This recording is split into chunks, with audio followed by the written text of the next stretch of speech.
Pessoal, bom dia. Hoje temos mais uma reunião científica da Divisão de Clínica Médica.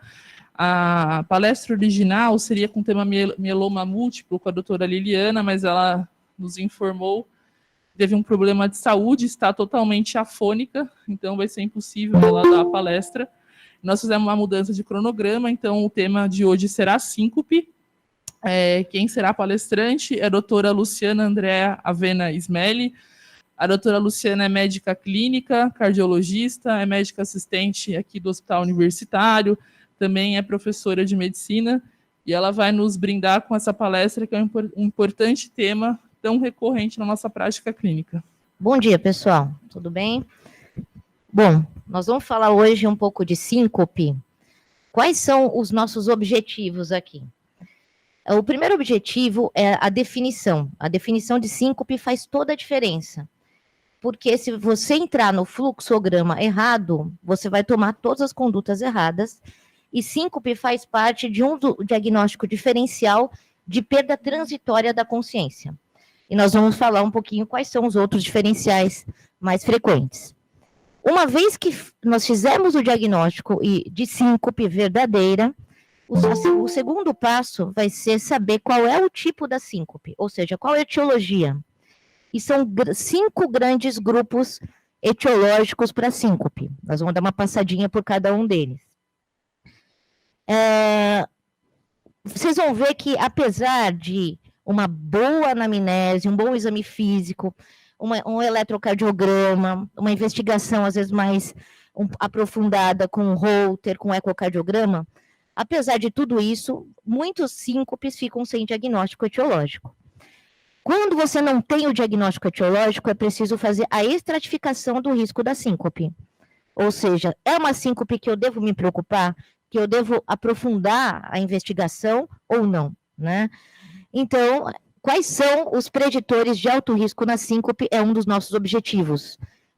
E, finalmente, durante a apresentação, nós vamos comentando quais os exames que a gente costuma pedir, né, para investigação de síncope. Isso é bom? Então, vamos lá. Primeiro, então, parte 1 é mesmo síncope verdadeira ou não? Vamos ver o nosso primeiro caso. Olha, uma senhora, uma moça de... Uma moça, né? Uma senhora de 66 anos, e agora eu já estou na fase que eu acho senhora, que eu acho moça, né? 66 anos, trazida ao PS por uma perda de consciência. O quadro foi abrupto, acarretando queda da própria altura. Mas ela foi amparada pelo namorado, que refere que ela ficou desacordada por mais ou menos 1 a 2 minutos. Estava fria e sudoreica. Acordou espontaneamente, sem déficit neurológico e sem queixas. Essa paciente, a gente poderia pensar em tudo isso como possível causa de perda transitória da consciência.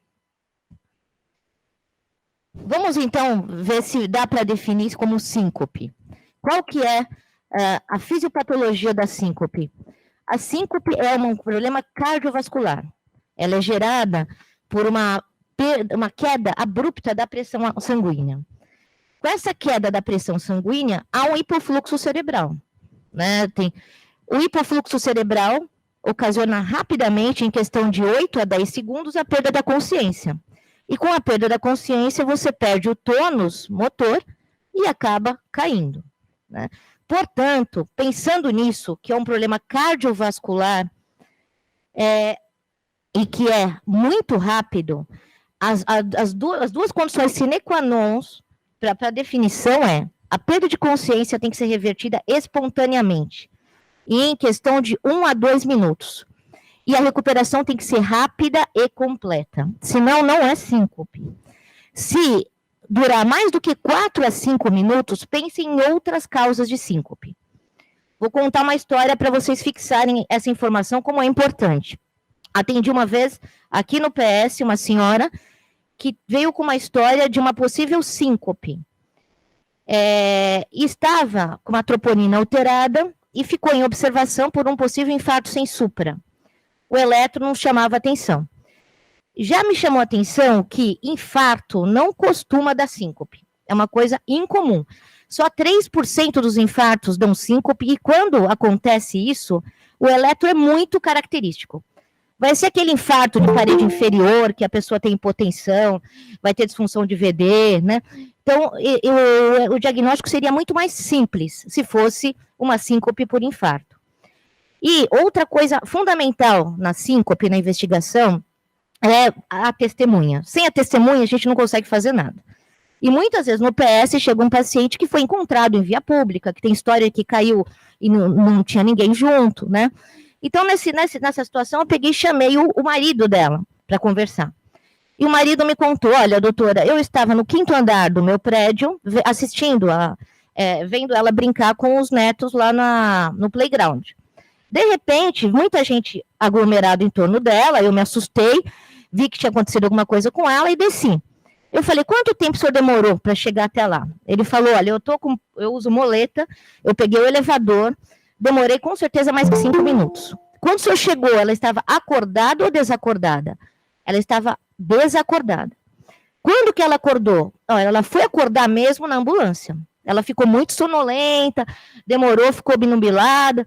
Então, eu tive certeza que não era síncope, certeza, né? Porque você colocou, aí você tem que colocar ela em outro fluxo. Qual é o principal diferencial de síncope? Crise convulsiva. Então, o que abortei a investigação de DAC e foi para a tomografia de crânio. E na tomografia ela tinha um tumor cerebral. Foi a primeira manifestação de uma crise convulsiva não presenciada, certo? Então, isso é muito importante, saber diferenciar pelo quadro clínico, quando puder, né? Quando a gente tiver uma testemunha, no caso eu tinha, se é síncope ou não. Tem que ser uma perda rápida, transitória, e a recuperação tem que ser rápida e completa, tá certo? Aqui eu trouxe um caso. Para encerrar, Batista, esse time do São Luís de Juí, a cidade de Juí, te traz boas lembranças aí, né? Na época de você atuava como técnico. É verdade. Esse senhor da direita de vocês. Fizemos um campeonato, a Copa Mais Fácil. Década de 90 ali, né? Na década de 90, exatamente. A Copa Mais Fácil, nós fizemos um campeonato muito bom. E foi, eu acho que o último título que o São Luís teve.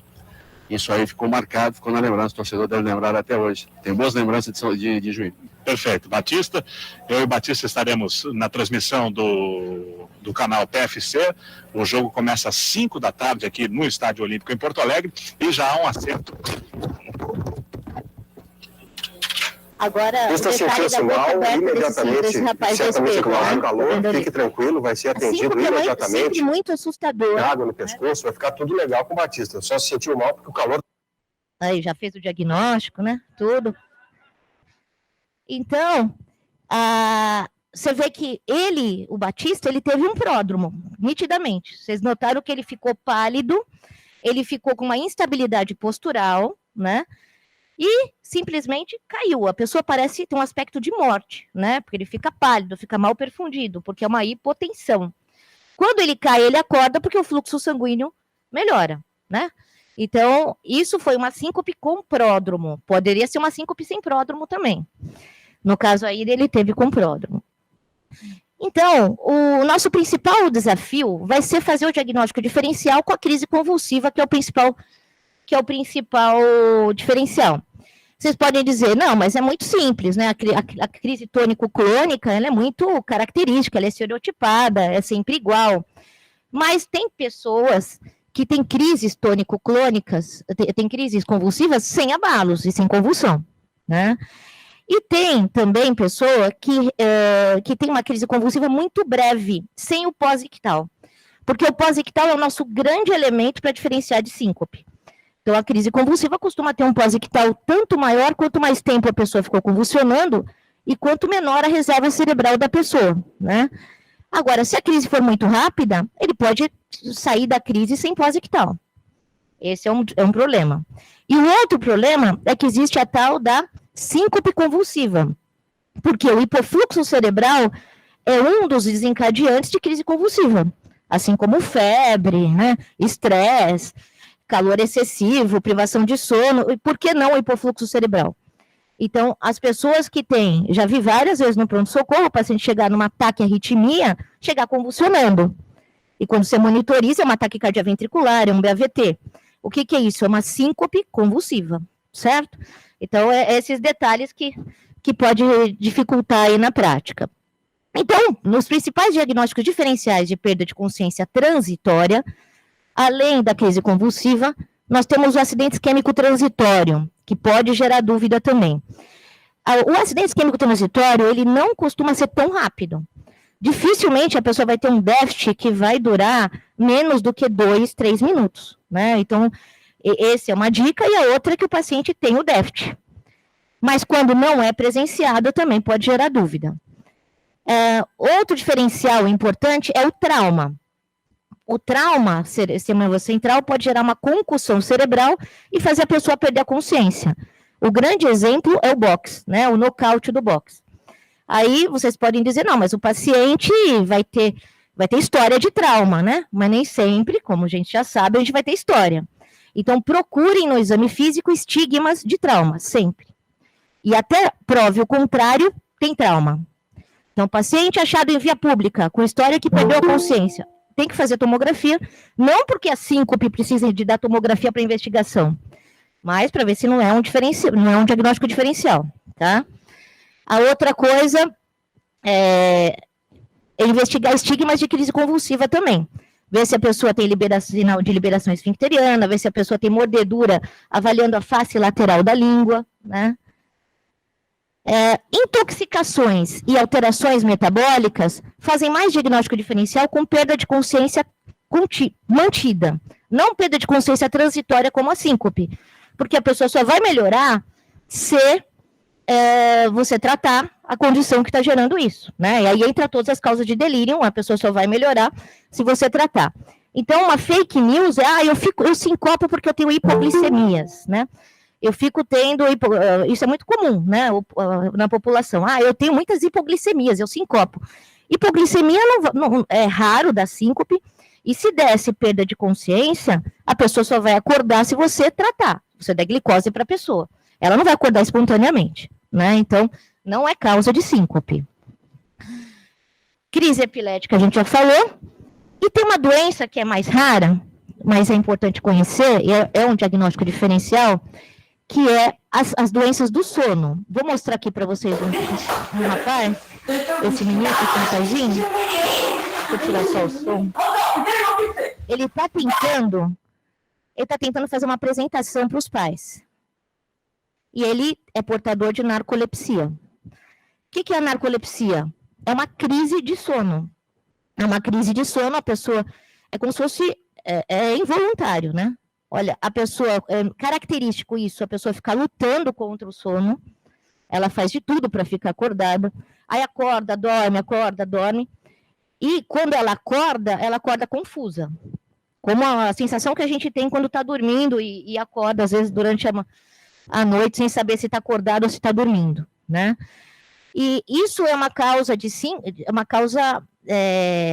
rara, porém, faz diagnóstico, olha como faz diagnóstico diferencial com síncope, né? Se você pega só nesse momento o paciente.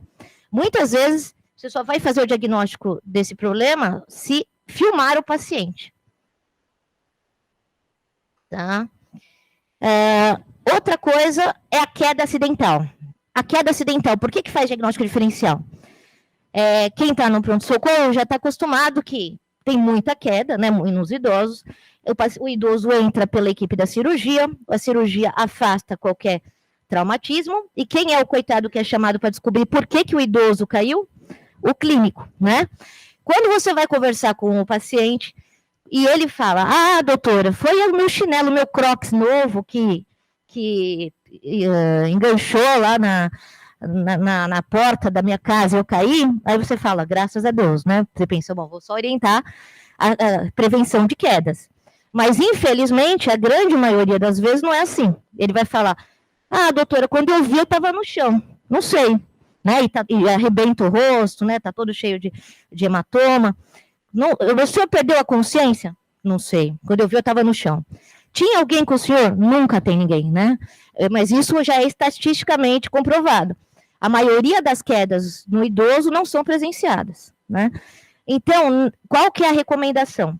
Toda queda não presenciada no idoso, até prova o contrário, deve ser abordado como síncope, né? Se ele não se lembra, se ele perdeu a consciência ou não, deve ser abordado como síncope. E aí a gente respira fundo. Por que respira fundo? Porque dá um baita trabalho braçal investigar síncope, né?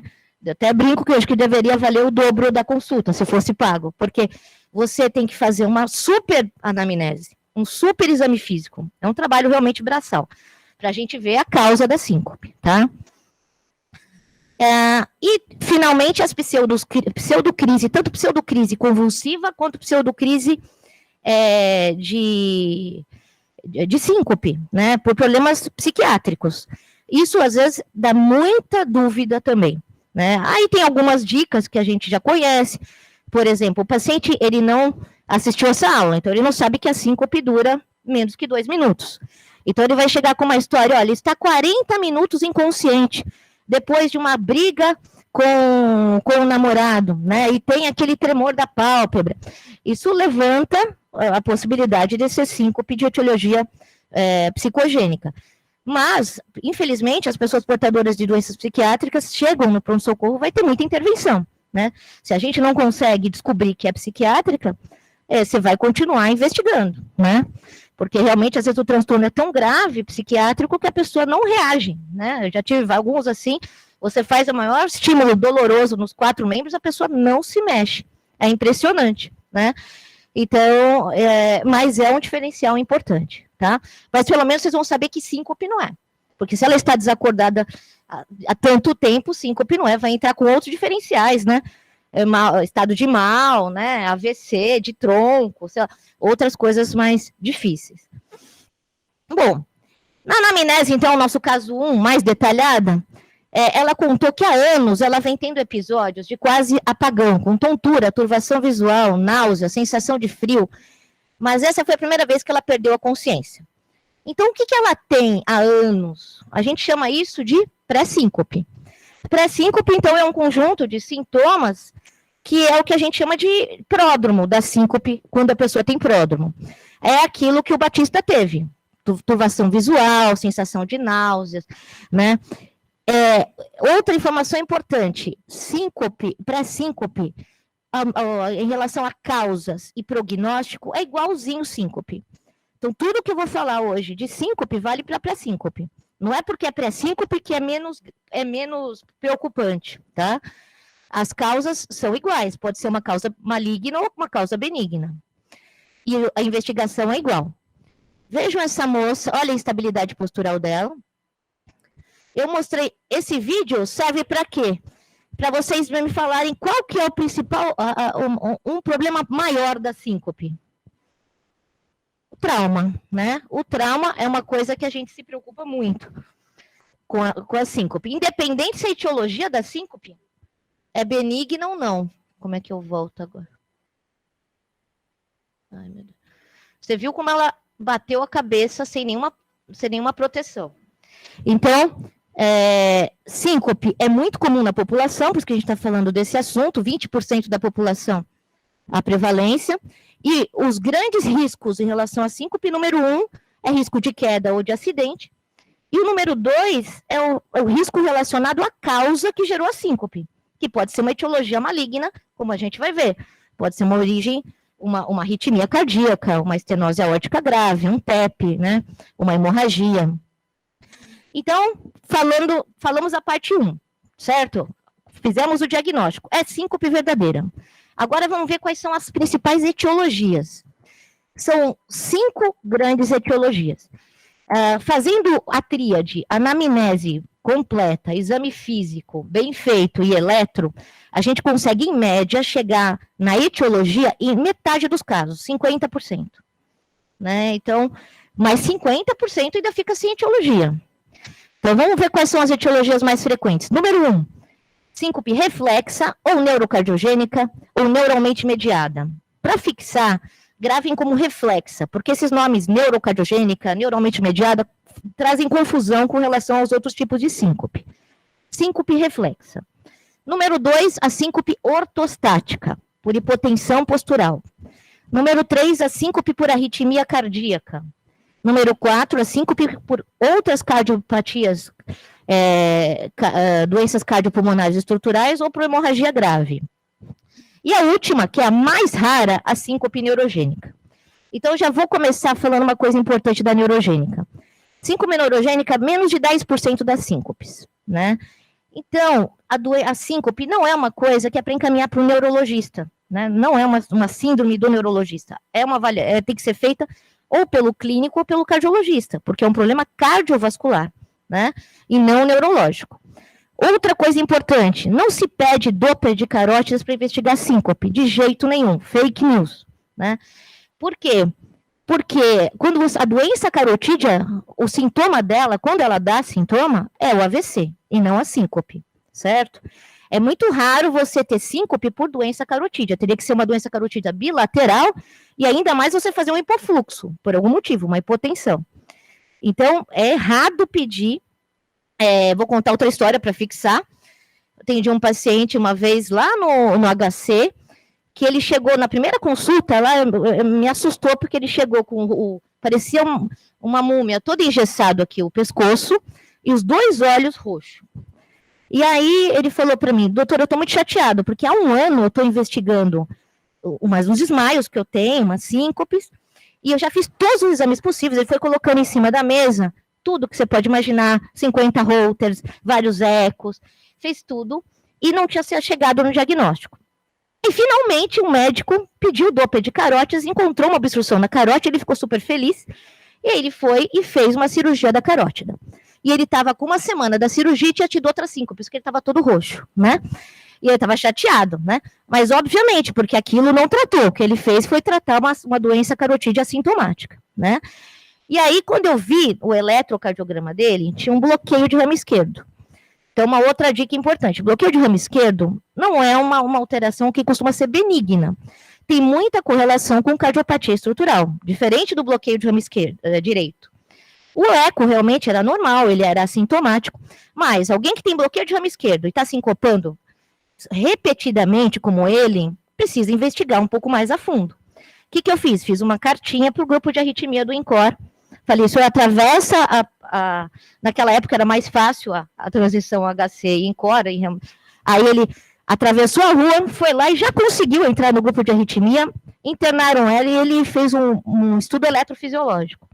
No estudo eletrofisiológico, ele tinha realmente um BAVT intermitente, né? Ele tinha um transtorno de condução elétrica, né? Que a gente chama síndrome de Stokes-Adams, né? Quando a pessoa sincopa repentinamente por BAVT intermitente. Colocou o marca-passo e não teve mais síncope. Então, por isso que é importante fazer o fluxo, colocar o paciente no fluxo correto, tá? Bom, vamos lá. Como eu falei, para pré-síncope vale as mesmas etiologias, e para os geriatras tudo é mais difícil, né? O idoso, como tem muitas comorbidades, pode ter mais do que uma etiologia, que podem interagir entre si, né? Agora, que eu falei dos 3 grandes pilares, anamnese, exame físico e eletro, vamos voltar para a nossa paciente. Vocês viram que realmente foi uma síncope que ela teve, certo? Ela estava lá, ela perdeu perto do namorado, o namorado presenciou, ela ficou desacordada por 1 a 2 minutos, ficou fria, sudoreica, né? E acordou. Foi uma síncope. Aí eu chamei o namorado para conversar um pouco mais, tá vendo? Agora vamos investigar a causa dessa síncope. Ele foi a testemunha, ele refere que a paciente estava com ele em pé, aguardando o início de um show há mais ou menos 2 horas, num local com muitas pessoas. Ai, meu Deus. E até chegar ali. Ok. Um pouco antes de cair, ela referiu, ela estava mais ou menos 2 horas esperando começar um show de rock, estava em pé lá com muitas pessoas. Um pouco antes de cair, ela referiu mal-estar, enjoo, começou a ficar pálida. Enquanto desacordada, ela não apresentou abalos e sim hipotonia. Sudorese profusa, palidez, parecia morta. Não apresentou salivação nem liberação esfincteriana. Acordou assim que ele a colocou deitada no chão e referiu estar bem. A paciente refere que já teve episódios semelhantes, porém sem perda de consciência, nas seguintes situações. Uma vez estava no outro show, outra vez estava na festa de casamento da irmã, e outra vez quando foi tomar a vacina do Covid. Qual etiologia da síncope vocês acham que ela tem? Seria reflexa? Seria hipotensão ortostática? Cardiogênica por arritmia? doença cardiopulmonar grave ou neurogênica? Reflexa, né? Por que vocês chegaram na conclusão que é uma síncope reflexa? Primeiro, ela estava numa condição sine qua non também para síncope reflexa. Onde você estava? O que você estava fazendo? Essa é a primeira pergunta. Ela estava numa condição que desencadeia reflexo vasovagal? A gente sabe que tem algumas situações que podem desencadear. E essas pessoas que têm síncope reflexa, elas têm um reflexo exacerbado. Mas ele é desencadeado por alguma coisa. Então, aglomeração, calor excessivo, né, dor, sangue, injeção, né? Então, ela estava nessa condição. Ela teve um pródromo. O pródromo é muito frequente na síncope reflexa. Embora o idoso pode ter síncope reflexa sem pródromo, tá? E ela já tinha tido outros episódios semelhantes, também isso é muito frequente. A repetição ao longo da vida. Então, outra informação, é muito menos preocupante uma pessoa que falar que já teve 10 síncopes durante toda a sua vida, e muito mais preocupante a pessoa que nunca teve síncope e há um mês começou a ter síncopes, certo? Porque se você teve 10 síncopes nos últimos 10 anos, se fosse cardiogênica, você já teria morrido, provavelmente, né? Então, provavelmente é reflexa. E a grande maioria das síncopes vão ser reflexas. A grande maioria das síncopes em pessoas que não têm cardiopatia estrutural e que você não descobriu, mesmo que a história não seja tão típica, você não descobriu a causa, você não precisa investigar a fundo, porque é reflexa. Né? Já passou uma síncope, você não investigou, mas ele não tem cardiopatia estrutural, não se repetiu mais, a chance de ser reflexa é muito grande. Mesmo entre, a reflexa é tão mais frequente, que até mesmo entre os cardiopatas, é a síncope mais frequente, tá?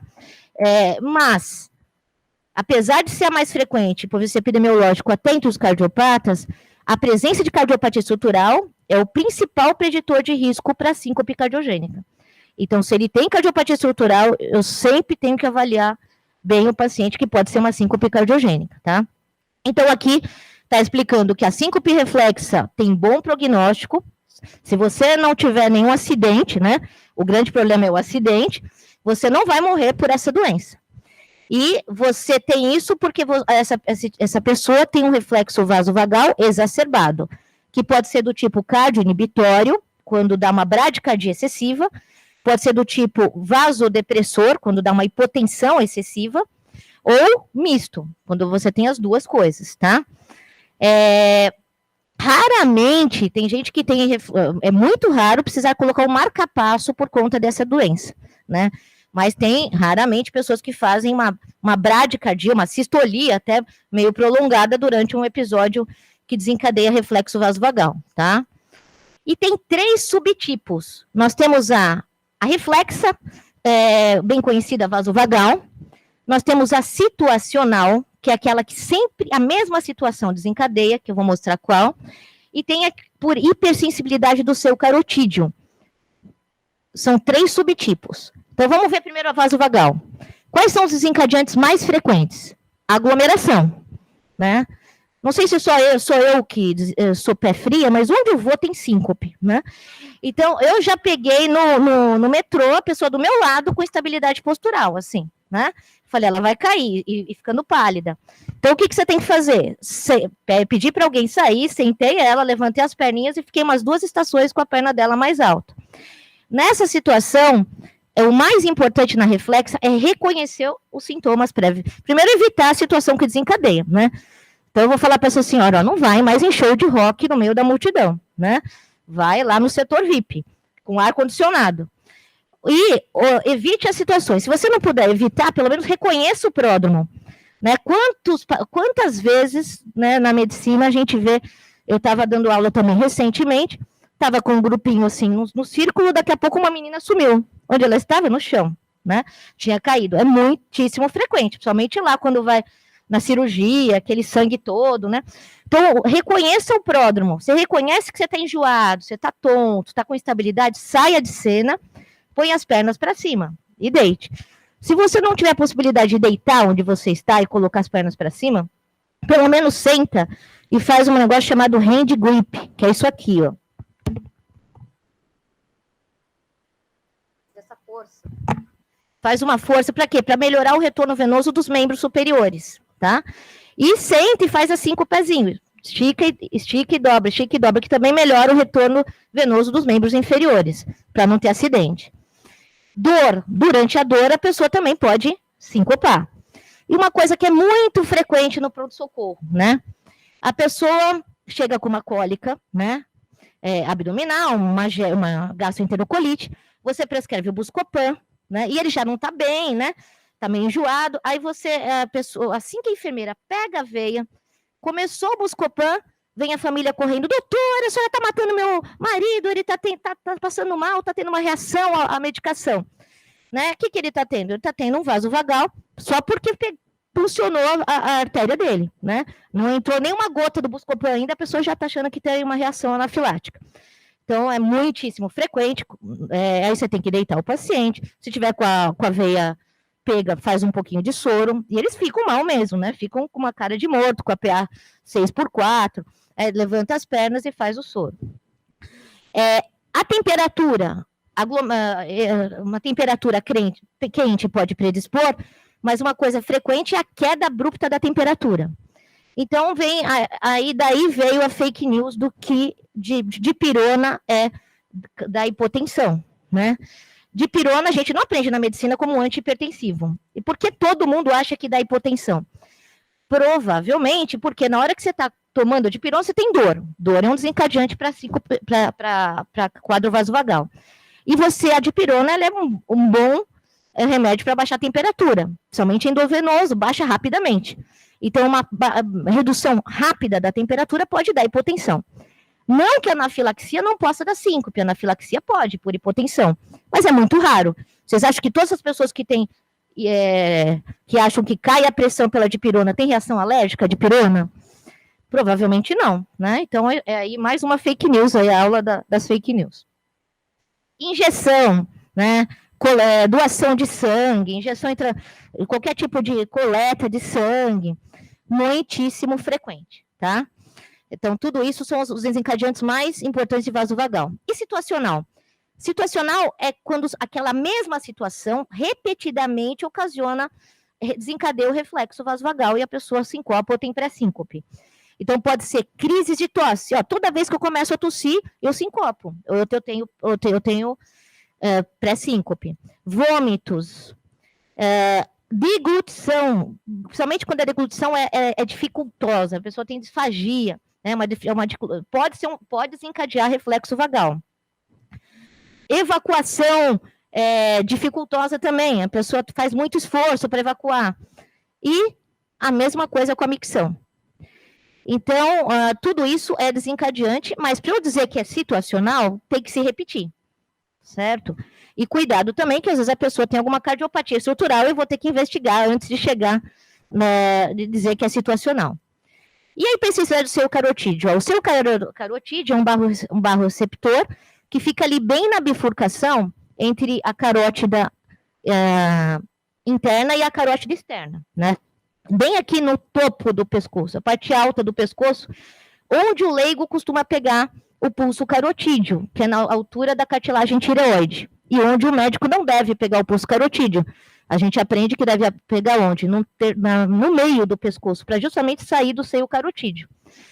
O local certo da gente examinar é aqui ao nível da cricoide, não ao nível da tireoide. Mas é que aqui é mais fácil, por isso que o leigo pega. O problema de você pegar aqui, se você massagear, e você tiver a hipersensibilidade do seu carotídeo, se apertar, a pessoa pode gerar um reflexo vasovagal, tá? Quem tem essa doença são os idosos e as pessoas que já fizeram cirurgia de cabeça e pescoço. Quais são os desencadeantes? Deixa eu mostrar aqui. Peraí. Esse aqui. Desencadeantes mais comuns. Fazer a barba pode ser um desencadeante. O colar apertado também.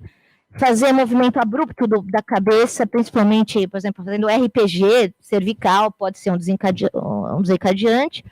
E a própria palpação do médico ou do ultrassonografista quando vai fazer um Doppler de carótidas.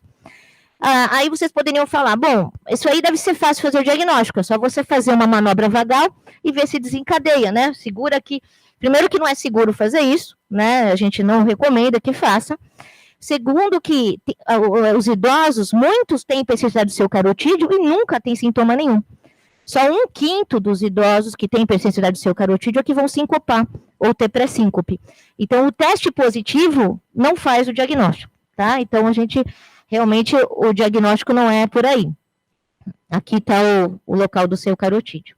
Então, qual que é o tratamento da síncope reflexa? É falar para o paciente que é benigna, evitar os desencadeantes, reconhecer o pródromo, fazer as manobras de contrapressão, tanto o hand grip quanto do membro inferior, colocar as pernas para cima e raramente é necessário marca-passo, ou seja, não tem nenhuma medicação, tá? Nessa paciente, mesmo sendo a história bem clássica de síncope reflexa, nós ainda perguntamos para ela mais em detalhe em relação a sintomas cardiovasculares, sempre perguntar. Ela não tinha nenhum sintoma cardiovascular, examinamos, não tinha sopro, o ictus não estava desviado, não tinha nenhum estigma de cardiopatia. E ainda perguntamos se tinha antecedente familiar para morte súbita, importantíssimo. Antecedente familiar, menos de 50 anos para morte súbita, é um preditor importante para síncope. Porque tem aquelas síncopes arritmogênicas familiares que não dá cardiopatia estrutural, né? O problema é elétrico, né, e não mecânico. Então, você precisa... A única dica que a gente vai ter é o antecedente familiar. E, mesmo assim, fizemos o eletrocardiograma também, justamente para ver se você pega alguma alteração relacionada a essas síndromes aí genéticas, que não tinha nada. Portanto, alta para essa moça, primeira paciente. Ela era rígida, não tinha cardiopatia, não tinha sintoma nenhum cardiovascular. O quadro teve um desencadeante vasovagal clássico, ela já tinha tido episódios semelhantes antes, nós caracterizamos que foi síncope mesmo, o exame físico era normal, o eletro era normal, fechamos o diagnóstico. Não precisa prosseguir a investigação. Alta para ela com aquelas orientações. Vamos ver a nossa segunda paciente. Essa aqui é uma senhora de 69 anos, com uma demência moderada, hipertensa em uso de hidroclorotiazida e amlodipina. O filho refere que há um mês ela vem apresentando quedas, algumas com rápida perda de consciência. O filho é enfermeiro e notou que sempre que tenta levantar da cama pela manhã, a paciente parece ter tontura. Em um dos episódios de quase perda de consciência, ele mediu a pressão e estava muito baixa, 80/50. A pressão dela costuma ser 140/90. No ISO, identificamos que a mesma vem tendo diarreia líquida 2 a 3 vezes ao dia há pelo menos um mês. Claro, coloquei uma história bem clássica, né, bem característica. Essa senhora, dos 5 tipos de síncope, reflexa, ortostática, cardiogênica, por arritmia, doença cardiopulmonar grave, ou neurogênica, qual do que vocês acham que tem? Ortostática. Primeiro, ela tem fatores de risco para isso. Só você ser idoso, você já tem um alto risco para fazer hipotensão ortostática. Por quê? Com o envelhecimento, diminui o reflexo de vasoconstrição quando a gente levanta. Por que a gente não sincopa ao se levantar? Porque há um baixo débito. Porque imediatamente os membros inferiores fazem essa vasoconstrição e melhoram o retorno venoso. Isso é um pouco mais lento no idoso. Por isso que o idoso deveria sempre ser orientado a levantar-se em etapas, né? Segundo, além disso, é um idoso que está tomando antihipertensivo, né? E é demenciado. As doenças neurológicas todas aumentam o risco de hipotensão ortostática. Principalmente a doença de Parkinson. Então, você vê que ele está usando hipotensor e está tendo uma causa, olha ali, uma causa de hipovolemia, que é a diarreia. Então, é bem assim a síncope ortostática. A pessoa tem uma predisposição e um desencadeante, que pode ser uma droga hipotensora, pode ser um diurético, pode ser uma diarreia, para poder acontecer. Aí eu já vou falar do quinto tipo de síncope, que é a neurogênica. A neurogênica é a mesma coisa. Mas por que foi dividido? Porque na neurogênica não tem o desencadeante, necessariamente. Só a doença neurológica que dá desautonomia de tal forma que a pessoa tem hipotensão ortostática. Aí eu vou chamar, o grande exemplo é o Parkinson. Os pacientes com Parkinson caem demais, porque eles têm muita hipotensão ortostática. Então, não precisa nem estar com diarreia, não precisa nem estar tomando antihipertensivo. É só por causa do Parkinson. Vocês veem que a fisiopatologia é igualzinha, mas eles dividiram em síncope ortostática e em síncope neurogênica, para a gente lembrar que a ortostática, você tem que investigar um desencadeante. né? E a neurogênica, essa sim tem que ser mandada para o neurologista, para ele ajudar no manejo, tratar melhor a doença neurológica do paciente. Agora, a síncope ortostática, a gente precisa investigar com o teste de hipotensão postural, sim, sempre, mas é tão comum hipotensão ortostática que a gente pode encontrar hipotensão ortostática e essa não será a causa da síncope do paciente. E outra, a pessoa pode ter síncope por hipotensão ortostática e não ter no dia que você vai fazer o teste de hipotensão postural. Então, é um exame que não é nem sensível, nem específico para fechar o diagnóstico. A gente utiliza também, vai ser mais uma ferramenta, mas a gente não pode dizer que ele é super sensível e específico, tá?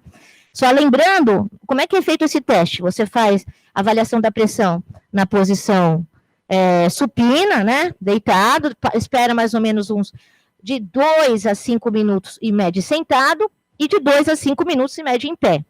Se cair mais de 20 milímetros a sistólica, especialmente com sintomas associados, é um teste positivo.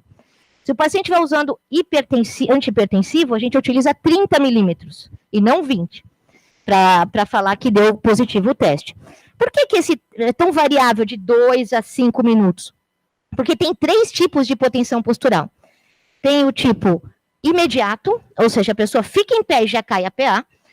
Tem o clássico, que é em torno de 2 a 5 minutos depois, e tem o tardio, depois de 5 minutos. Então, dependendo da história, se a pessoa ficar em pé e já falar para você que está tonto, você já mede a pressão imediatamente, que pode ser que ela tenha a hipotensão do tipo imediata. Se ela fala, depois que eu ando, estou lá, daqui 5 minutos eu começo a ter hipotensão, aí você mede depois de 5 minutos, certo? Mas, em média, a gente faz o teste com esse intervalo de 2 a 5 minutos. Também pode dar taquicardia, aumento de 20 milímetros na frequência cardíaca, também pode cair a pressão diastólica de 10 milímetros ou mais, mas basta utilizar o parâmetro de pressão sistólica, que já está bom. Uma queda maior que 20 milímetros já é considerado diagnóstico aí de hipotensão ortostática, tá? Aqui é para falar dos fatores desencadeantes, que a gente já falou, que são drogas, lembrar de todos os tipos de drogas, especialmente os remédios para próstata, né, doxazosina, tansulosina, que dão muita hipotensão postural. Imagina que ambiente, que situação propícia para queda. O paciente já é idoso, né? Ele é prostático, então está usando uma droga que dá hipotensão. Ele tem que acordar à noite correndo várias vezes ao dia para ir ao banheiro, num ambiente normalmente que é escuro. Vai e tem dificuldade para urinar, né? Dói para urinar, que pode desencadear síncope reflexa. Então, é muita situação para cair. Então, a gente tem que orientar o paciente a levantar em etapas, né? A não esperar ficar com a bexiga muito cheia para correr para o banheiro, deixar a luz acesa e tudo isso. Mas, realmente, essas drogas a gente dá mais à noite do que de dia, para diminuir o risco de quedas. O álcool, muito comum, paciente etilista ter síncope ortostática, porque é um paciente que é muito vasodilatado. E perdas de líquido todas. E as doenças neurológicas, não só o Parkinson, eu falei do Parkinson, né, como causa de síncope neurogênica, mas tem também as neuropatias. A neuropatia do diabetes, a neuropatia pela amiloidose, né, qualquer neuropatia que possa dar hipotensão ortostática. E tem uma situação muito interessante, tudo que eu estou falando para hipotensão ortostática pode acontecer no pós-prandial. É um mecanismo similar. O que acontece no pós-prandial? Há um roubo de fluxo para o território esplâncnico e cai o débito cardíaco. Então, pessoas que têm, por exemplo, o idoso é mais predisposto a isso. Então, a gente tem que ficar de olho que o sintoma do paciente vai ser, olha, doutora, toda vez que eu como, eu fico com uma moleza, né? Não é só a moleza que a gente fica normalmente, né? Eu fico com uma moleza, um mal-estar, uma tontura, né? Já vi uma senhora que ela tinha síncope, 90 anos, ela tinha síncope toda vez que ela comia. Qual que é a orientação nesse caso? Comer uma dieta mais fracionada e menos carboidrato, porque o carboidrato parece que é o que mais rouba fluxo do território esplâncnico. Então, comer fracionado e não se levantar logo ao comer. Ficar ainda 90 minutos com decúbito elevado, mas em repouso, antes de se levantar, tá? Outra coisa que ajuda muito na síncope ortostática, fora das crises, né, é a atividade física. Exercício físico diminui essa hipotensão postural, tá? Uma coisa boa para quem tem muita hipotensão ortostática. Bom, a nossa paciente, assim, mesmo sendo uma história tão clássica, novamente, fomos avaliar a parte cardiovascular. Sintomas cardiovasculares, estigmas no exame físico. Mas para essa paciente era mais complicado, porque a capacidade funcional dela era muito baixa. É uma paciente idosa, demenciada, não fazia quase nenhum esforço físico. Vocês sabem que as doenças cardiovasculares são mascaradas pelo sedentarismo, né, pela inatividade física. Então, aparentemente, ela não tinha nenhum sintoma. Então, o que nós fizemos? Fizemos o eletrocardiograma, que mostrou já cardiopatia estrutural, ela tinha aumento do átrio esquerdo, por isso, acabamos fazendo o ecocardiograma para ela também. Prosseguimos um pouco mais a investigação. No ecocardiograma, ela tinha uma fração de ejeção preservada, ela não tinha estenose aórtica grave, né, só uma esclerose da válvula aórtica. Então, com toda essa dessa história sugestiva de síncope ortostática, nós fechamos por aí, num primeiro momento, vamos acompanhar no ambulatório, ela vai ter alta, e fechamos como, juntando tudo o que eu falei para vocês, como uma síncope ortostática, né? Qual que é o tratamento da síncope ortostática? Remover a medicação envolvida, liberar a ingesta de sal e água, meia elástica também pode ajudar, as manobras de contrapressão todas podem ajudar, orientar que o idoso durma com a cabeceira mais elevada, para que de manhã ele não precise transicionar da posição supina para a posição de pé rápido, e que ele levante em etapas. Outra coisa, olha, antes do senhor levantar da cama, faça aquele exercício que está ali, ó. Esse aqui, que chama leg crossing, faça a extensão e flexão dos pés, né? Isso diminui o risco dele cair de manhã. E se for relacionado à refeição, eu já falei para vocês. Agora, e se nada disso melhorar? Principalmente na síncope do Parkinson, né? Às vezes você faz tudo e o paciente continua caindo.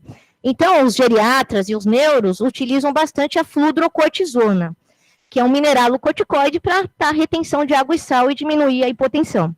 Nos Estados Unidos, eles têm a midodrina, que é um vasoconstritor, que a gente não tem aqui no Brasil, tá? Para os casos refratários. Vamos lá, caso 3. O caso 3 já é um paciente masculino de 79 anos que está apresentando síncopes, no plural, há um mês. Então, só essa primeira frase deve preocupar muito a gente. Como assim síncopes há um mês? Né? Então, isso é um preditor de risco. Ser idoso é um preditor de risco? É, mas não é um preditor maior. Né? O preditor maior é a cardiopatia estrutural e várias síncopes de início recente. Nesse terceiro episódio, ele veio ao pronto-socorro, trazido pelo SAMU, por ter caído da escada. Opa, outro preditor de risco. Síncope que ocasiona um acidente grave. É sempre um preditor de risco importante. Porque, geralmente, as pessoas que têm um acidente grave por uma síncope não têm pródromo. Então, a tal da síncope liga-desliga, né, que aumenta a probabilidade de ser síncope cardiogênica. A equipe da cirurgia já aplicou a TLS, não encontrando consequências graves da queda, e pede avaliação da clínica médica quanto à possível causa da síncope. O paciente não se lembra bem para contar como é a crise, mas o filho testemunhou esse episódio, disse que ele estava conversando com ele, sem sintomas prévios, e caiu de repente. Ficou pálido e frio, não convulsionou e acordou rapidamente em menos de 5 minutos. Tem diagnósticos prévios de infarto, insuficiência cardíaca e usa captopril, AS-Simva, furosemida. Então, ele tem cardiopatia estrutural. Então, esse paciente tem tudo para ser uma síncope cardiogênica. O exame físico estava normal e ele só tinha uma frequência cardíaca um pouco baixa. Então, a síncope cardiogênica, essa sim, tem relação com mortalidade. Ela aumenta a mortalidade, ela é responsável por 10 a 20% dos episódios de síncope, e olha, a mortalidade pode ser tão alta quanto até 30%, alguns estudos 50% em um ano. Por isso que tem que fazer o diagnóstico, né? Uma doença grave, gravíssima, né? 30% em um ano de mortalidade é muito alto. Quais são os tipos de arritmias que dão mais síncope? Nas pessoas, nos adultos mais jovens, né, é a taquicardia ventricular, a grande arritmia de síncope, né? E relacionada tanto à coronariopatia, a miocardiopatia isquêmica, quanto a qualquer tipo de cardiomiopatia. Nos idosos, com certeza, ganham as bradiarritmias, por senescência do sistema elétrico de condução, tanto do nó sinusal quanto do nó atrioventricular. Agora, as TAC supra costumam ser mais boazinhas, elas não costumam dar síncope. Pode ter síncope por TAC supra? Pode, se ela for muito rápida. Então, na hora que a pessoa entra ou que a pessoa sai da TAC supra, às vezes ela pode fazer uma síncope aí, tá? E a segunda causa cardiogênica são as cardiopatias estruturais, especialmente as que dão obstrução da via de saída do ventrículo esquerdo. E os dois grandes representantes é a estenose da válvula aórtica e a cardiomiopatia hipertrófica, tá? E aí, nessa situação, se você tem uma condição que está dando obstrução da via de saída do ventrículo esquerdo, essa síncope vai acontecer geralmente em situações de esforço físico. Então, eu vou falar mais um preditor de risco. Síncope durante o esforço físico, tá? Síncope após o esforço físico pode ser vasovagal, pode ser reflexa. Agora, durante o esforço físico, até prove o contrário, é preocupante, né? Já vi também um rapaz que ele tinha um tumor no átrio esquerdo, e ele teve uma síncope relacionada a isso. Então, também, os tumores podem obstruir a via de saída do ventrículo esquerdo. E aí, entrando também nesse grupo da cardiopatia estrutural, os derrames pericárdicos, né? Derrame pericárdico também pode dar uma obstrução de fora para dentro, né? No débito cardíaco. Esse paciente, no eletrocardiograma, tinha a área inativa na parede inferior, mas ele já tinha falado para a gente que tinha infartado, né? Mas o que mostra isso? Alteração no eletrocardiograma é um preditor de síncope, é um preditor de mau prognóstico na síncope, mais um, eletroalterado, ou seja, tem cardiopatia estrutural. Aí nós deixamos ele em observação e olha o que apareceu no monitor. O que ele fez? Deu uma morridinha? Né? Fez uma pausa sinusal, certo? O que aconteceu? Está vendo que não tem onda P. Então, o nó sinusal entrou em greve e fez uma pausa.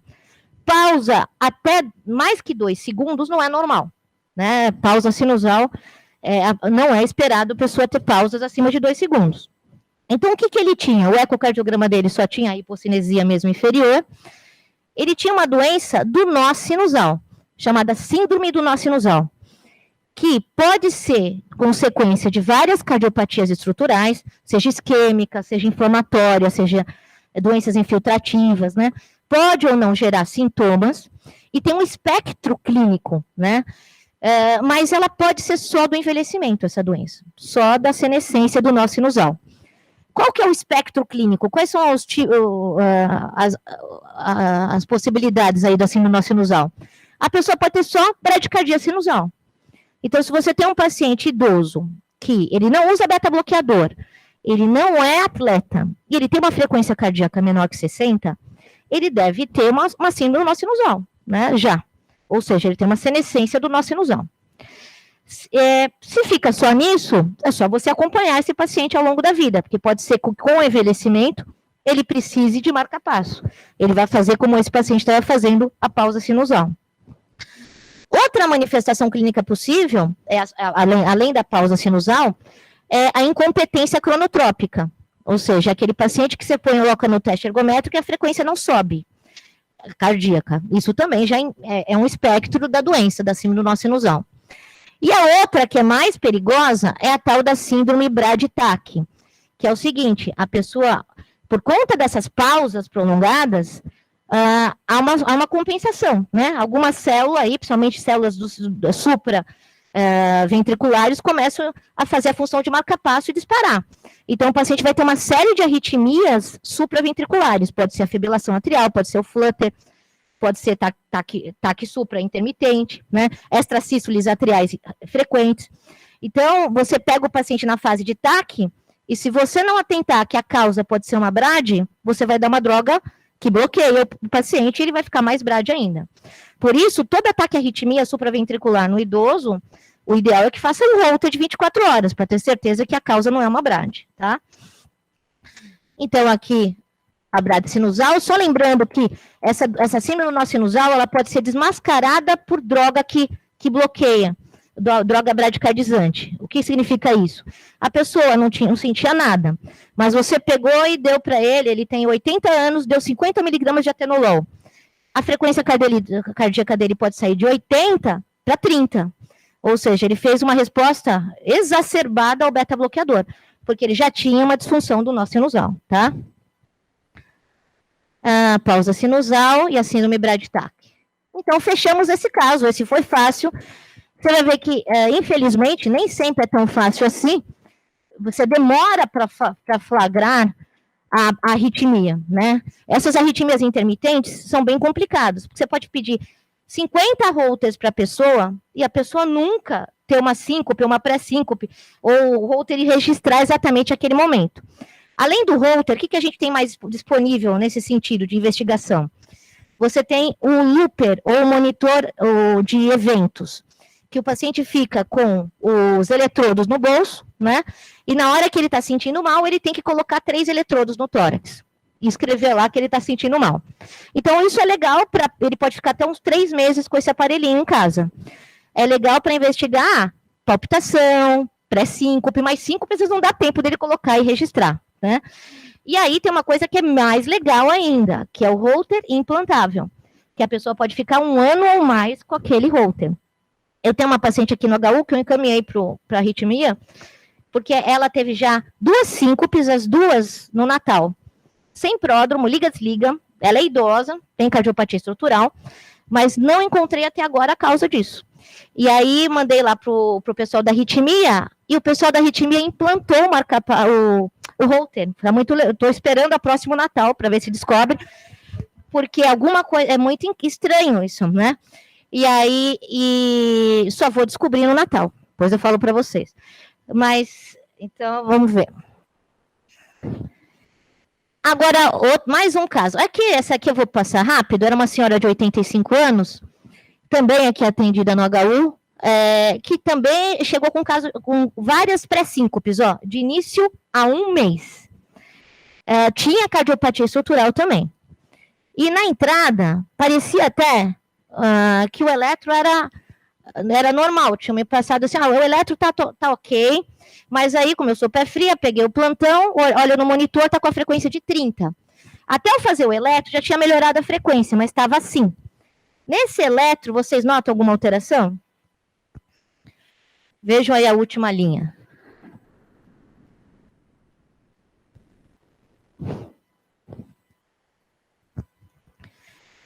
Tá vendo que tem algumas ondas P que não conduzem, né? Então, o que ela tinha? Ela tinha um BAV de 2º grau, MOBITS 2, né? E aí eu peguei direito o primeiro eletro para ver, se você olhar com atenção na segunda linha, ela já tinha, só que ela estava com a frequência tão boa que passou despercebido, tá vendo? Então, na verdade, era uma bradiarritmia, que estava gerando as pré-síncopes, por disfunção do nó atrioventricular. Sempre tem que pensar, pode ser só, ela tinha 85 anos, podia ser só degenerativa, da senescência, mas sempre tem que pensar em causas potencialmente reversíveis. Tanto é que a gente não vai conseguir o marca-passo se você não provar para o arritmologista que você tirou a droga, né, já passou a meia-vida da droga envolvida, que o potássio está normal, né, principalmente hipercalemia, dá muito distúrbio aí de bradiarritmia, e que a pessoa também não tenha uma isquemia aguda, né? Tem que afastar tudo isso. Lembrando que metade dos bloqueios atrioventriculares ou é fibrose por senescência, ou é por isquemia, né? Ou miocardiopatia. Mas metade tem alguma causa reversível. E a gente tem que lembrar nas bradiarritmias, até nessas mais graves, do hipotireoidismo também, tá? Bom, aqui são os bloqueios atrioventriculares, essa parte eu não vou passar. E o que a gente fez com a paciente? Olha, ela tinha carvedilol, foi retirado o carvedilol, vimos os eletrólitos estavam normais, mas ela manteve esse ritmo. Então, para ela, era mesmo por senescência e ela precisou ganhar o marca-passo, tá? Isso é muito frequente, a senescência do nó AV e do nó sinusal, né? E o tratamento definitivo é o marca-passo. Mais uma causa de arritmia. Essa senhora de 77 anos também, ela teve uma síncope sem pródromo. Quando ela acordou, ela referiu palpitação odotorácica. Por que eu trouxe esse caso? Porque é um outro preditor de risco. A pessoa que tem sintoma cardiovascular antes ou após, né? A síncope, sempre pergunte. Ela teve palpitação. Então, até prove o contrário, foi uma síncope arritmogênica. Ainda mais o exame físico que ela tinha um monte de extrasístoles. Extrasístoles por si são benignas, mas a gente sabe que extrasístoles supraventriculares são desencadeantes possíveis de TAC supra. Então, será que ela não tinha feito uma TAC supra? Ficou em observação e teve uma TAC supra. Olha aí. Então, não é frequente a pessoa ter síncope por TAC supra, mas pode acontecer, tá? Das taquiarritmias, então, quando é supra, eu já tinha falado. Agora, esse caso é bem interessante, talvez alguns lembrem deles. Peraí, o caso 6. É um paciente que trabalhava aqui no CEAGESP, estava lá, lembra dele? E ele caiu do caminhão, né? Ele caiu lá de cima, estava descarregando, teve uma síncope e caiu do caminhão. Ele chegou aqui já bem, né? Mas ele referia que de vez em quando ele tinha umas palpitações, né, de curta duração. Na verdade, ele tinha, olha aqui, várias extrasístoles ventriculares. Diferente das extrasístoles supra, extrasístole ventricular é mais preocupante, né? Extrasístole supra não tem nenhuma correlação com aumento de mortalidade. Agora, extrasístole ventricular tem, tanto com aumento de mortalidade quanto cardiopatia estrutural. Então, qual é o tratamento de qualquer tipo de extrasístole, tanto supra quanto ventricular? Investigar a causa, investigar se tem cardiopatia estrutural. Se tiver cardiopatia estrutural, tratar adequadamente a cardiopatia estrutural. Nunca dar antiarrítmico para tratar extrasístole, tá? E aí, ele tinha, na verdade, uma miocardiopatia, tá? Uma miocardiopatia chagásica, e o que ele estava fazendo era taquicardia ventricular, certo? E esse daí precisou colocar um desfibrilador. Então, seja mais um tipo de arritmia. Agora, vamos ver se vocês descobrem o que tem essa senhora, olha. 77 anos, teve uma síncope enquanto caminhava até a igreja hoje pela manhã. Ela é hipertensa, usa apenas enalapril. Tem um sopro sistólico 3 cruz em 4 em foco aórtico, um pulso parvos e tardos, uma pressão 120/70 e um eletro sinusal com hipertrofia ventricular esquerda. E o da direita é um masculino, 21 anos, atleta, apresentou síncope durante a partida de futebol de hoje. Não tinha doenças conhecidas. O irmão faleceu aos 30 anos subitamente. E tem um sopro sistólico 3 cruz em 4 no bordo esternal esquerdo.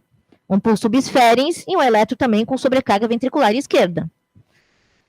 Então, já deu para perceber que o paciente da esquerda é uma senhora com estenose aórtica e o da direita, cardiomiopatia hipertrófica, né? Então, só para lembrar que são as doenças aí que obstruem a via de saída do ventrículo esquerdo. E os dois tiveram síncope durante o esforço físico, tá? Agora, nós vamos entrar... tem mais essa aqui eu já tinha falado. 85 anos, masculino, tem Parkinson. Encontra-se novamente no pronto-socorro por trauma de crânio, por queda da própria altura sem pródromo e rápida perda de consciência. A família disse que ele está em tratamento e acompanhamento com o neurologista, mas a doença neurológica está em progressão. Os exames cardiológicos foram normais. Então, esse aqui é um exemplo de síncope neurogênica, que a gente já comentou, que era por conta do Parkinson. A síncope neurogênica, eu já falei, a minoria das síncopes. Agora, vamos ver as síncopes por doenças graves, tá? O último tipo de síncope. Já passamos pelas cardiogênicas, pela neurogênica, agora doenças graves. Essa aqui foi 37 anos, sem doenças conhecidas, apresentou uma cefaleia súbita, intensa, hoje às 14 horas, enquanto tomava banho, seguida de rápida perda de consciência. Acordou em menos de 5 minutos, ainda com muita cefaleia e rigidez de nuca. Qual é a causa dessa síncope? HSA, né? Então, HSA pode dar síncope? Pode. Provavelmente pela intensidade da dor, né? Eu atendi no meu último plantão aqui um senhor que caiu da escada, sincopou, caiu da escada e era uma HSA gigantesca, né? Fischer 4. Então, pode sim. Então, se a pessoa acorda depois de uma HSA, ele vai referir cefaleia, que é um preditor de mau prognóstico na síncope, tá?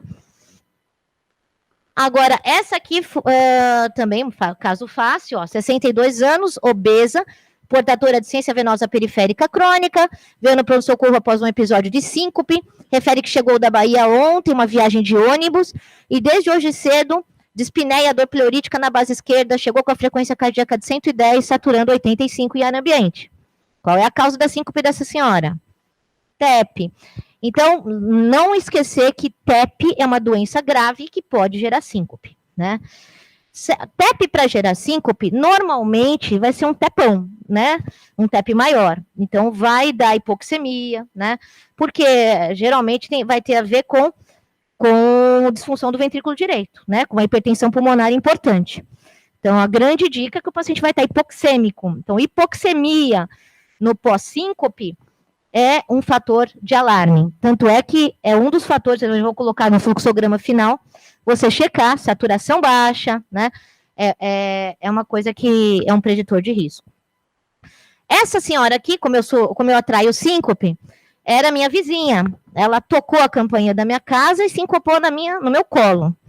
E ela falou o seguinte, que ela estava com atraso menstrual, né? Ela não tinha contado nada, porque era a primeira gravidez, e a última DUM tinha sido há 2 meses, estava desde o início, desde manhã, com muita dor abdominal, né? E fui examinar ela, depois que ela acordou da síncope, ela estava taquicárdica, mal perfundida, né? Tive que chamar o marido para levar imediatamente ao hospital. Então, o que era? Uma prenhese ectópica rota. Então, é para lembrar que sangramentos, hemorragias, mesmo que ocultas, é causa de síncope. Então, faz parte da investigação de síncope procurar por sangramento, e muitos protocolos de síncope pedem o HBHT, justamente por isso, né?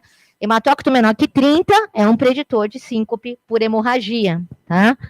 E pode ser tudo, pode ser um aneurisma de aorta roto, que tamponou, lembrando que os aneurismas de aorta abdominal, muitas vezes a pessoa tem aquela dor aguda e melhora a dor, né? E fica lá só tamponado. Então, pode ser rotura de baço, HDA, né? Qualquer coisa, dissecção de aorta. Então, as causas mais de doença grave são perda de sangue, TEP, hemorragia subaracnoideia. Sendo que infarto é pouco comum, né? Só 3% dos infartos. Bom, então, por isso, a gente acaba fazendo, em muitos pacientes, no primeiro caso, que a gente viu que era uma síncope reflexa clássica, separa pelo eletro. Mas nos outros casos, você vê que o ecocardiograma a gente acaba fazendo, né? Para identificar que tem disfunção ventricular, se tem alguma obstrução da via de saída, se tem derrame pericárdico, se tem evidências de TEP. E se você fizer, isso é o lado bom da história, se você fizer uma boa anamnese, um bom exame físico, um eletro, um eco, e nada disso mostrar a causa da síncope, você tem 97% de chance da síncope não ser cardiogênica. Né? Então, isso ajuda a gente na investigação, porque dá muita angústia aqueles pacientes que a gente não consegue fechar o diagnóstico, tá? Então, a gente fica bem mais tranquilo. Então, como eu falei, após a avaliação inicial, 50% dá para fazer o diagnóstico, porque vai ser muito claro, como esses exemplos que eu coloquei. Mas o que eu faço com aqueles que eu não consigo fazer o diagnóstico, né? No pronto-socorro.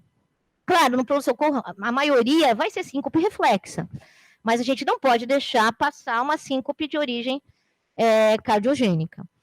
Então, existem alguns protocolos que utilizam, por exemplo, o BNP, né, como um marcador de cardiopatia estrutural. Tem alguns que utilizam a troponina, mas a gente ainda não tem nenhum estudo feito com esses protocolos, tem mais ou menos uns 4, se vocês baixarem aquela calculadora de avaliação de risco de síncope, tem uns 4 já, que foram feitos em algumas cortes aí, isoladas, mas não tem nenhum estudo validado, né, validando esses scores em múltiplos centros. Então, o que a gente tem feito é feito de cabeça. Você vai juntando tudo isso que eu tenho falado de preditores de mau prognóstico para chegar no seguinte fluxograma. Aqui. Peraí, desculpa. Antes de chegar no fluxograma, só levantar algumas coisas, juntar num slide só o que eu falei do mau prognóstico. Doença cardíaca estrutural, sempre é o principal. Sinais de alarme, né? Dispneia, dor torácica, cefaleia, palpitação. Síncope no exercício. Antecedente familiar para morte súbita, antes dos 50 anos. Ausência de pródromo. Síncope em posição supina. Isso eu não tinha falado ainda. Paciente que sincopa deitado. né? É um preditor de risco. E alterações importantes no eletrocardiograma. Então, esses são os principais preditores de risco. E agora vamos fazer o fluxograma do pronto-socorro. Se você atendeu um quadro de perda transitória da consciência, a primeira pergunta é síncope ou não? Se não foi síncope, ou foi convulsão, ou foi trauma, ou foi AVC, e você segue outro fluxograma. Se foi síncope, você faz a tríade, anamnese, exame físico e eletro. Depois da tríade, você pode, em metade dos casos, firmar o diagnóstico. Então, é a síncope com causa clara. Se a síncope com causa clara é uma causa grave, você vai internar o paciente. Se for de uma causa não grave, alta para o paciente. Quais são as causas não graves? É a reflexa e a ortostática, basicamente, né? E quais são as graves mais importantes? As cardíacas, a neurogênica e as hemorragias significativas. Interna, avalie e monitorize. Agora, e os outros 50%? Esse é o problema. E aquele pessoal que eu não consegui fazer o diagnóstico etiológico com a tríade? Você tem uma síncope de causa inexplicada. E aí você vai fazer uma avaliação de um score de risco. Você vai avaliar o risco do paciente. Faz estratificar o risco em baixo, moderado ou alto risco. Se ele for baixo risco, ele pode acompanhar no ambulatório, mesmo que eu não saiba a causa. E como eu falei para vocês, se ele parar de sincopar, eu não vou mais investigar. Eu vou parar no ecocardiograma, no máximo no Holter, certo? Agora, se ele for de alto risco, obviamente ele vai ficar internado e vai investigar, né? Agora, o que eu vou usar? Quais são os critérios mesmo que eu vou usar? Eletro anormal, história de cardiopatia, pressão sistólica persistentemente abaixo de 90. Por que eles colocaram isso? Por causa das hemorragias e do TEP. Dispneia, hematócrito menor que 30, comorbidades, idade, antecedente familiar para morte súbita. Então, você utiliza, infelizmente, a gente vai ter que utilizar esse monte de preditores meio que de cabeça, porque a gente ainda não tem um score validado. Seria até legal ter. E se você tiver alguns desses, né, não todos, mas tem um ou outro, você pode chamar o paciente de risco intermediário. E aí o que se recomenda é que esse paciente fique um pouco em observação, igual numa unidade de síncope, como se fosse aquela unidade de dor torácica, que também não existe, vira sendo o pronto-socorro normal, né? E aí a unidade de síncope vai ser o pronto-socorro normal, deixar o paciente monitorizado lá em observação algum tempinho, fazer um ecocardiograma, isso sim, nesse paciente, e depois você vai decidir, caso a caso, alguns você internar, outros você vai acompanhar no ambulatório mais de perto. E aí, se você vai ter, qual é o grau de progressão de investigação? Depende da probabilidade pré-teste dele estar tendo uma síncope cardiogênica. Então, se ele está tendo muita síncope repetida, se ele tem uma cardiopatia estrutural grave, você vai investigar mais. Igual aquele caso que eu falei do homem da carótida. Então, onde mais você pode chegar? Chega no Holter implantável, você pode mandar para o arritmologista para fazer o estudo eletrofisiológico, né, para ver se tem algum stop aí na via do sistema elétrico de condução. Agora, o tilt test, vale a pena fazer? Não. Né? É um exame que não é nem sensível, nem específico. Porque quando você tem uma síncope reflexa, o diagnóstico é clínico. E você fazendo o tilt test negativo, não afasta que você tenha síncope reflexa, certo? E tem muita gente que tem o tilt positivo e não sincopa por conta de reflexa. Então, é um exame bem, assim, meio inútil, viu? Onde que a gente faz o tilt? Se a pessoa, você viu que a pessoa não tem cardiopatia estrutural, mas ele teve um quadro meio atípico de síncope, você quer ter mais um elemento na mão, né? Poderia pedir, mas está meio em desuso, tá?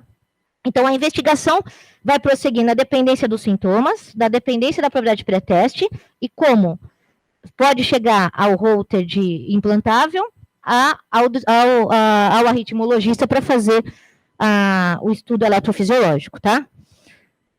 Então, era isso que eu queria dizer, gente, do fluxograma, tá? Tudo bem? Pessoal, a gente não vai ter tempo hoje para perguntas, porque extrapolou já um pouquinho o nosso horário, mas depois, se vocês tiverem dúvida, a professora Luciana está por aqui, a doutora Luciana é fácil, pode procurar ela perguntar. Eu acho que foi super esclarecedor, um tema tão importante que a gente... Eu acho que eu não sou tão pé frio quanto você, né? De todo um dia 5 pedir procurar, mas vira e mexe também acontece, né? No metrô já aconteceu, isso é uma coisa muito comum. Então, para nós como médicos aí, super importante saber isso. Obrigada, Luciana, obrigada a todos.